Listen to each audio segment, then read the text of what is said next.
సభకు నమస్కారం. వేదికను అలంకరించినటువంటి పెద్దలందరికీ, అలానే వేదిక కింద ఉన్నటువంటి నా తోటి కరస్పాండెంట్ మిత్రులకి, అండ్ మరి ముఖ్యంగా ఈరోజు ఈ ఉపాధ్యాయ సన్మానానికి వచ్చినటువంటి ఉపాధ్యాయులందరికీ GP Reddy group scholars schools Sastra Vijayawada, Allen Vijayawada and Sankalpa junior college Guntur తరపున ముందుగా మీ అందరికీ నమస్కారాలండి. నా పేరు పకీరారెడ్డి. నేను ఇందా చెప్పినటువంటి అన్ని ఇన్స్టిట్యూట్స్కి డైరెక్టర్ని. గత 25 సంవత్సరాల నుంచి కూడా ఈ విద్యా వ్యవస్థలో ఉన్నామండి.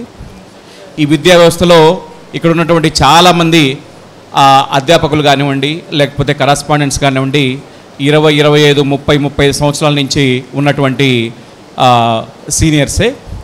మరీ ముఖ్యంగా గత 5 సంవత్సరాల నుంచి కరోనా తర్వాత చాలా రకాలైనటువంటి మార్పులు, ఉపాధ్యాయులుగా మీరు, కరస్పాండెంట్లుగా మేము చాలా రకాలైనటువంటి మార్పులు గమనిస్తున్నామండి.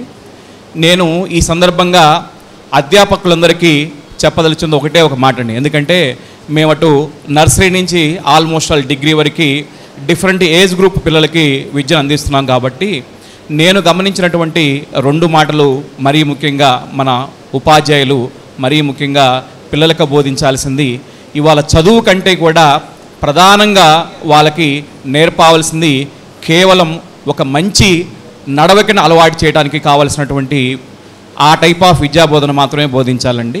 ప్రతిరోజు మనం క్లాస్కి వెళ్ళిన తర్వాత కనీసం ఇవాళ చదువు గురించి పక్కన పెట్టలైతే, సబ్జెక్ట్ గురించి పక్కన పెట్టినట్టయితే కనీసం మీరు దయచేసి 10 నుంచి 15 నిమిషాలు క్లాస్ పోయినా పర్లేదండి, కనీసం కీప్ ఆన్ కంటిన్యూస్లీ 10 నుంచి 15 నిమిషాలు కన్నా ఈరోజు సమాజంలో ఎలాంటి ప్రవర్తనతో ఉండాలి, ఎలాంటి నడవడిక అలవాటు చేసుకోవాలి అనే దాని మీద కనీసం 10 నుంచి 15 నిమిషాలైనా సరే మీరు కంటిన్యూస్గా ప్రతిరోజు కన్నా చెప్పగలిగితే అది పిల్లల్లో, సమాజంలో చాలా మంచి మార్పుని తెస్తుందని మేము అనుకుంటున్నామండి. మీ అందరికీ తెలుసు, ఉపాధ్యాయులారా, ఒక కరస్పాండెంట్ మీద ఎప్పుడు కూడా పేరెంట్సు అండ్ స్టూడెంట్స్ 90% నెగిటివ్గానే ఉంటారు, మరీ ముఖ్యంగా ప్రైవేట్ విద్యా వ్యవస్థలో. అది మనందరికీ వాస్తవమే. అదే ఒక ఉపాధ్యాయుని మీద ఉన్న గౌరవం నిజంగా, ఎందుకంటే నేను చాలా సంవత్సరాల నుంచి ఈ ఫీల్డ్లో ఉన్నాను కాబట్టి ఉపాధ్యాయుల మీద గౌరవము కరస్పాండెంట్ ఎంత వాళ్ళకి మంచి చేసినా సరే ఎందుకో ఎక్కడో ఒక చిన్న నెగిటివ్ ఫీలింగ్ అనేది ఈవెన్ ఒక టాపర్ అయినా సరే ఎక్కువ ఉంటుంది. మరీ ముఖ్యంగా బాగా టాపర్స్ అయినటువంటి స్టూడెంట్స్కి ఎప్పుడు ఏదో ఒక నెగిటివ్, నేను ఇంకా ఏదో మంచి స్కూల్కి వెళ్తానో లేకపోతే మంచి కాలేజీకి వెళ్తాను, ఇంకా మంచి భవిష్యత్తు ఉండేదని. అసలు మనల్ని గుర్తుపెట్టుకునేదే ఒక స్లో లెర్నర్ స్టూడెంటు మనలాంటి ఉపాధ్యాయుల్ని అలానే కరస్పాండెంట్ మిత్రుల్ని చాలా ఎక్కువగా గుర్తుపెట్టుకుంటారు. సో ఈ మాట ఎందుకు చెప్తున్నానంటేనండి, మీరు క్లాస్కి వెళ్ళిన 10-15 నిమిషాల కన్నా మీరు చక్కని నడవడిక కానీ లేకపోతే మంచి డిసిప్లిన్ సంబంధించినటువంటి విషయాలు మీరు కంటిన్యూస్గా మీరు ఎంత బాగా చెప్పగలిగితే ఇవాళ పిల్లలు అంత సమాజంలో మంచి పౌరులుగా ఉండటానికి అవకాశం ఉంటుంది.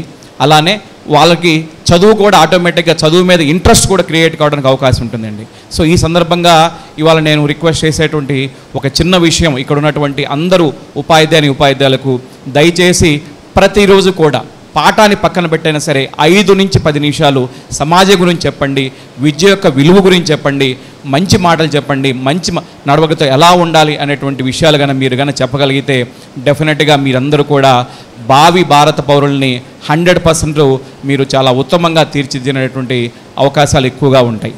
మరీ ముఖ్యంగా వస్తున్నటువంటి అంటే ఈ కాలంలో వస్తున్నటువంటి విద్యా వ్యవస్థలో టీచర్ యొక్క ప్రాధాన్యత చాలా ఉందండి. ఇర్రెస్పెక్టివ్ మీరు ఇవాళ ఐ టు ఐ కాంటాక్ట్, ఇందాక నాగేశ్వరరావు గారు చెప్పినట్టుగా, సో క్లాస్ రూమ్ కాంటాక్ట్తో పాటుగా డిజిటలైజేషన్ యుగంలో కూడా ఒక మంచి టీచర్ యొక్క ఇంపార్టెన్సు, మంచి టీచర్ యొక్క వాల్యూ ఇవాళ సమాజంలో చాలా అవసరం ఉంది. అండ్ భవిష్యత్తులో ఇది ఇంకా ఎక్కువ అయ్యేది తప్పితే తగ్గేది కాదు. మరీ ముఖ్యంగా లాంగ్వేజ్ టీచర్స్, ఇందాక నాగేశ్వరరావు గారు చెప్పినట్టుగా లాంగ్వేజ్ టీచర్స్ యొక్క స్కేర్సిటీ మీ అందరికీ తెలిసిందే. గత 10-15 సంవత్సరాల నుంచి సైన్స్ గ్రూప్ వైపు ఎక్కువ మంది విద్యార్థులు వస్తున్నారు తప్పితే లాంగ్వేజ్ కానివ్వండి, ఆర్ట్స్ వైపు గురించి కానీ ఎటువంటి న్యూ జనరేషన్ ఇటువైపు రావడంతో ఉన్నటువంటి ఉపాధ్యాయులకే చాలా హైయెస్ట్ డిమాండ్ ఉంటుంది.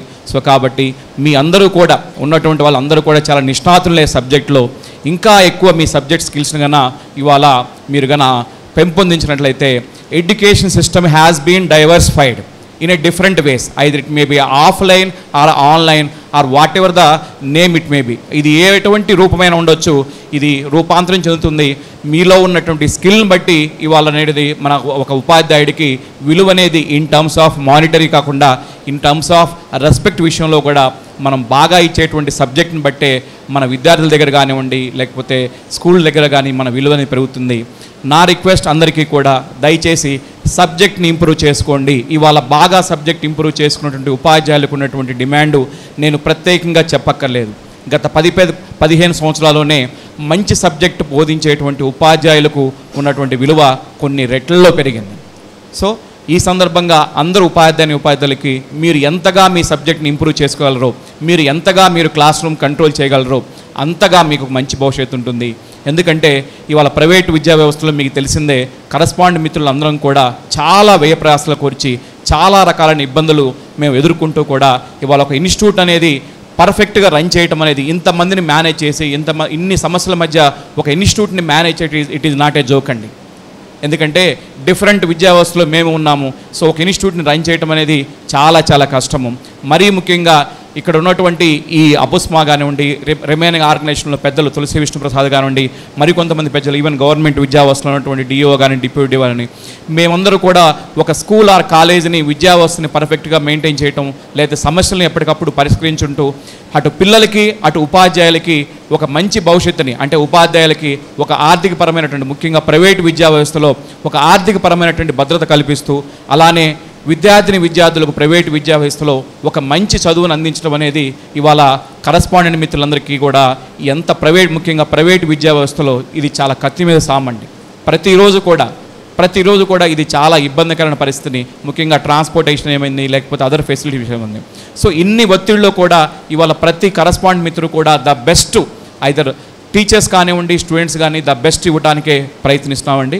సో ఇందులో మరీ ముఖ్యంగా ముఖ్య పాత్ర పోషించాల్సింది మీలాంటి ఉపాధ్యాయులే. మీరు ఎంత మంచి సబ్జెక్ట్ కన్నా పిల్లలకు అందించగలిగితే అంత స్కూలు బాగుంటుంది. మరీ ముఖ్యంగా స్కూల్ కంటే కూడా విద్యార్థులకు భవిష్యత్తు చాలా చక్కగా ఉంటుంది. కాబట్టి మరొక్కసారి ఇక్కడికి వచ్చి ఇచ్చేసినటువంటి ఉపాధ్యాయులందరికీ కూడా నేను ఇచ్చేటువంటి సందేశం అనుకోండి, లేకపోతే ఒక రిక్వెస్ట్ అనుకోండి, అడ్వైజ్ అనుకోండి, మీరు ఎంతగా క్లాస్ రూమ్లో యాక్టివ్గా ఉండి ఎంత ప్రశాంతంగా మీరు బ్యాలెన్స్ చేసుకుంటూ మీ ఎమోషన్స్ అన్నింటినీ కూడా మీరు బ్యాలెన్స్ చేసుకుంటూ ఎంత చక్కని విద్యను మీరు అందించగలిగితే అంత మంచి పౌరుల్ని, అంత మంచి సమాజాన్ని మీరు తీర్చిదిద్దగలని మరొకసారి చెప్తూ ఈ సందర్భంగా నాకు అవకాశం ఇచ్చినటువంటి బాపట్ల డిస్టిక్ మా అపుస్మా మిత్రులందరికీ ధన్యవాదాలు చెప్పుకుంటూ ఒక చిన్న విషయం అండి.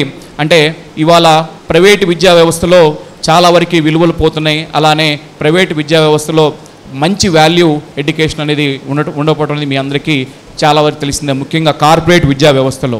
సో దానికి భిన్నంగా ఇవాళ గుంటూరు అండ్ విజయవాడలో శస్త్ర అండ్ సంకల్ప చాలా అతి కొద్ది మంది స్టూడెంట్స్తోనే ఇవాళ ఒక మంచి ఇంటర్మీడియట్ విద్యను అందిస్తున్నామండి. నీట్ అండ్ ఐఐటి కోచింగ్తో పాటుగా చాలామంది ఇక్కడ కూర్చున్నటువంటి పెద్దలు కానీ, అలానే కింద కూర్చున్నటువంటి కరస్పాండెంట్ మిత్రులకి, టీచర్స్కి చాలామందికి తెలిసిన విషయమేనండి. సో ద బెస్ట్ ఎడ్యుకేషన్, పిల్లలకి పర్సనల్ కేర్ కావాలంటే ఇవాళ గుంటూరు అండ్ విజయవాడలో 2 ఇన్స్టిట్యూట్స్ మనకి మంచి విద్యను అందిస్తున్నాయి.